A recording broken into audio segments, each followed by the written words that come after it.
It's Mike, StoveTop. Tonight we're going to be making stuffed flank steak.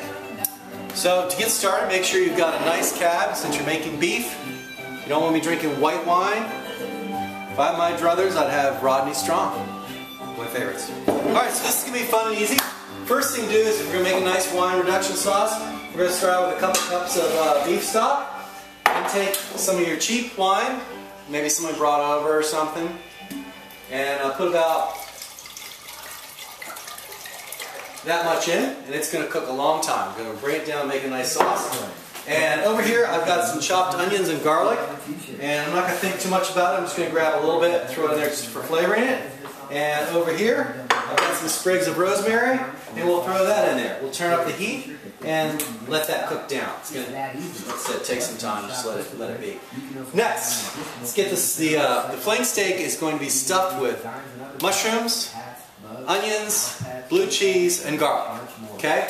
So let's go ahead and get started on maybe over here we'll do the onions. I've mixed in here, it was a huge Vidalia onion, half of a Vidalia onion, and a whole garlic clove, or head rather. So I'll put that in there, let that start cooking down. Over here, I've got a pint of Baby Bella's, the favorite mushrooms. Let's throw that in there. And with that, for some reason, butter just seems better with that, so we'll use about a quarter of a stick. Just let that cook down. Later on, we'll do some asparagus, and we're going to roast some tomatoes. We're going to do the asparagus on the grill. That'll be fun. Now, while that's working its way, we've got a nice flank steak here, and we're going to keep this flat.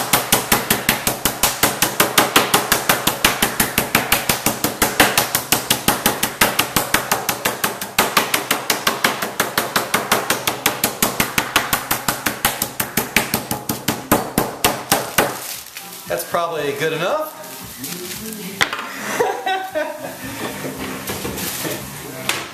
And we're going to be back in just a second. We're going to let these veggies cook down.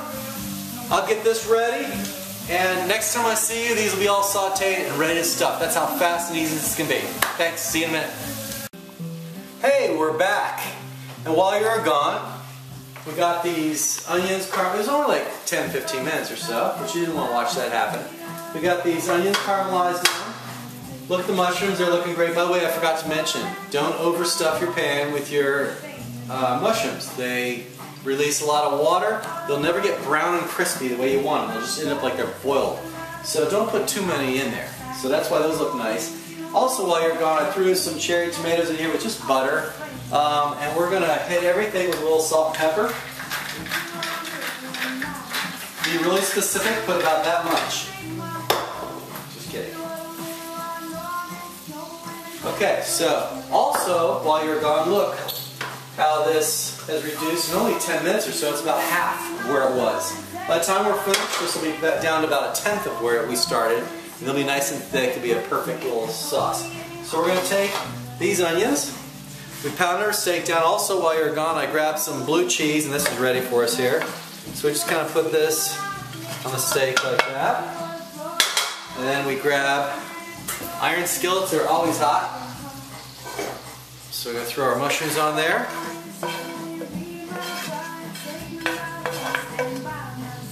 Okay. Now, I also grabbed some toothpicks here. If you really knew what you were doing, you'd grab some butcher's twine to do this properly. I use toothpicks because it's easier for me. So we're going to put some blue cheese in here, and then we're going to try to roll this up. Salt and pepper. So, in this mix, we've got, just to kind of summarize here, we've got Baby Bella's brought down. We've got caramelized Vidalia onions, blue cheese, garlic, and that's about it, salt and pepper. So we're going to do our best to kind of stuff this like a burrito. This isn't exactly a pinwheel. A pinwheel would be much thinner, and you'd have all this filling dispersed throughout. This is really, I just call stuffed, okay? So let me bring this back around this way, sorry. And I'm just going to secure this with toothpicks. And I think Nick is getting a lot of good detail here. Probably more than you want to see, but you know. Okay, easy enough.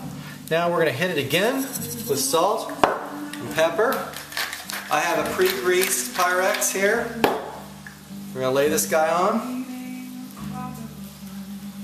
And no sense in wasting this, so, you know, like that. We're going to throw this in the oven, 375. I'm not so sure how long. I'll tell you when I figure it out. We're going to let this keep cooking. In a minute, we're going to throw the asparagus on the grill. We're going to let this keep reducing, and we'll wait for these, okay? Be back in a second. Hey, and it's part 3. While you were gone doing whatever it is you were doing, I grilled the asparagus. No big deal, just threw them on the grill.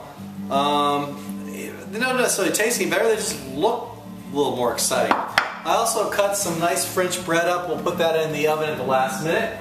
And over here we've got our reduction, which is working its way down. It's still not done, but you remember we threw in the garlic, onions, and the rosemary. Let's go ahead and get that out of there. So it's making a big mess. That's okay with me. So we'll put just the liquid back in and let that further reduce. Tomatoes are, I put those on high heat a little bit to get them to brown, and they're just hanging out waiting for us to get ready. Okay, beef's still in, we'll be back in a minute. Okay, we're in the final round here, it's almost done. We're going to take this and pull all these toothpicks out of here, because it's as bad as fish bones. You don't want your guest to get into that. So that's probably all of them. Maybe not, we'll see. We're going to take a nice reduction here. And it's not, you know, thick or anything, but believe me, it's tasty and yummy. And it'll be good. I did, by the way, while you weren't watching, I put some butter in there as well. As the rule goes, butter's good and everything. We'll turn that off. Bread knives, they're great for roast too. So do a little number like this. And look at that. I mean, come on, that's kind of nice. It's beautiful. And the steak is perfect and nice. I want to just keep all that nice stuff inside.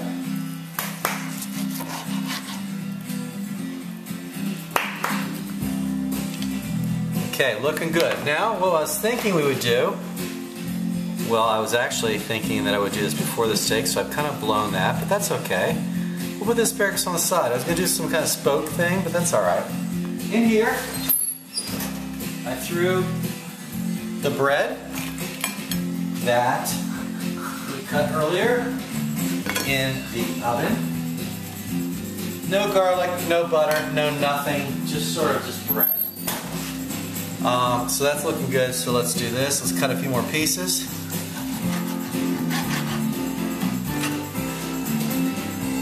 It's rare, but hopefully your guests are smart enough to enjoy rare. And we'll get the toothpick out, because that would blow a party right there. Oh man, the blue cheese is looking awesome in the center.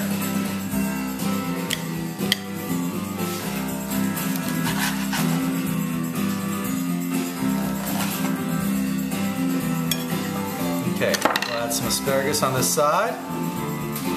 Nice. We're almost there. Hang on.